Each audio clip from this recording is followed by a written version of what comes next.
Hey, welcome to episode of Chad's Beer Reviews. Doing another beer that I got on tavour, big surprise. Another American wild ale from the Ale Apothecary out of Bend, Oregon. This one's just called Ralph.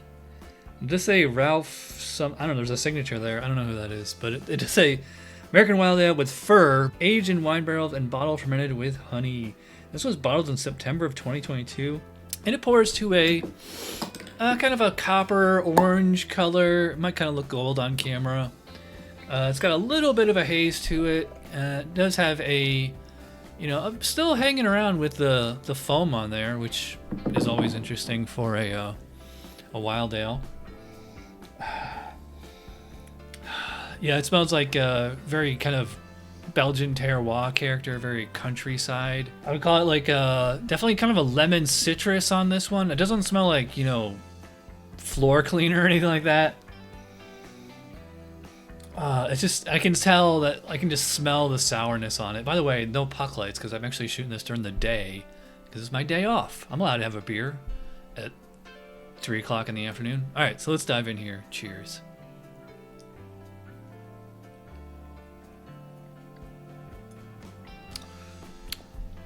Ooh.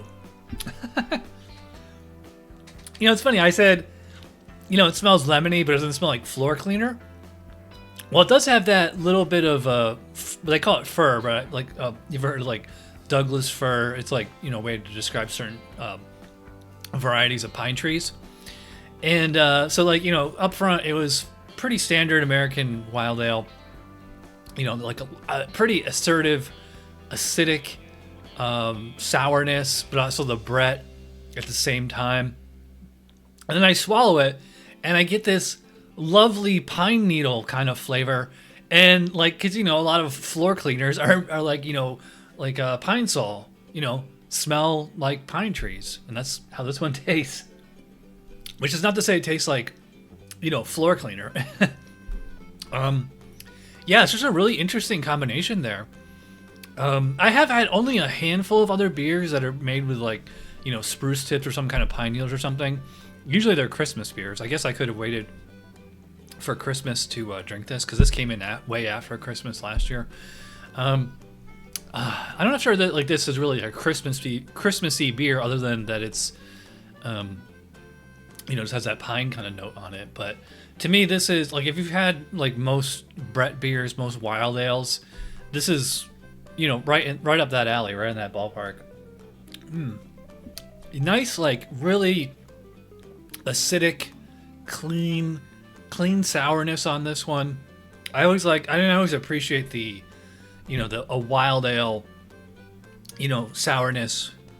Not that there's anything wrong with like the kettle sours like Brett or Urban Artifact does, but it's just what goes into this. It's just there's like this je ne sais quoi factor that I just can't explain.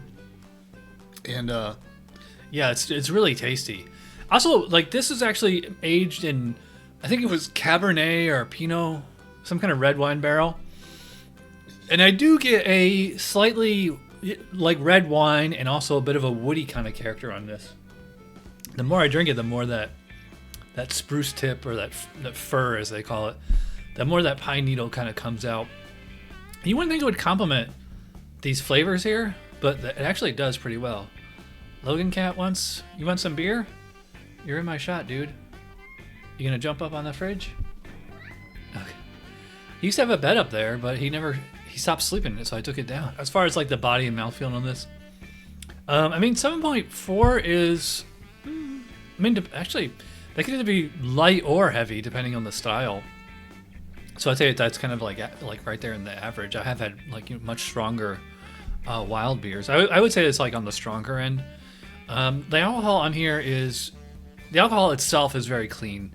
I am getting a definite acidity, a little bit of warmth from the Brett and from the, probably the lacto and PDR or whatever other bacteria is in there. Yeah, so like it's just a great combination of all these flavors. I have a feeling like this Ralph is I have a feeling this would be an acquired taste. I have a feeling a lot of people wouldn't be able to get past that pine tree kind of flavor on it. They'd be like, this tastes like, floor cleaner or something. Get down. Just stay up there, dude. Up or down? Logan. I want scratches and I want them now. Alright, let me wrap this up. Yeah, it's really tasty, really interesting. I always appreciate experimenting, beer experiments that actually pan out, and this one does. Before I give you my rating, gotta plug it on tavour. This was $16, which might seem like a lot, but I mean, that's actually cheap for a wild ale. Usually they're like 20 or 30 or more. So if you want to sign up with tavour, use my link in the description below. That'll get you $10 off your first purchase and lets them know that I sent you. All right, so the score for the Ralph. I wonder if that's a reference to Ralph Wiggum. I don't think so. I think it's like whoever this dude's supposed to be. Yeah, I really like it, as I'm sure you could tell by now. Not the best wild ale I've ever had, but it's a really interesting and really, like, as far as a brewing feat or brewing accomplishment, kudos to this brewery. So I'm gonna go 9 out of 10 for the Ralph by the Ale Apothecary. Yeah, sign up with tavour and you can get beers like this. Whenever they drop a beer that's like reasonably priced, I always pick it up. I've had, 3 or 4 beers from this brewery, and they've all been great. So, if you watched all the way in, you are awesome. Thanks for watching. I will see you guys for Tuesday Night Beer School or Chad's Beer Podcast or something like that. Cheers.